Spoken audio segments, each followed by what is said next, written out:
I modeled in 4 pictures for Norman Rockwell, the first being a Boy Scout calendar picture, and that was a little girl being rescued from the hurricane of 1938.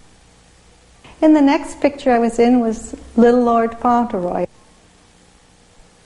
And then a Hallmark Christmas card. And the last picture I was in was Christmas Homecoming. It was a Saturday Evening Post cover done in 1948. I was over in the corner, a teenage girl. And then also Grandma Moses in her famous black dress, isn't it? It's just like it was back when I modeled here, and it brought a lump to my throat.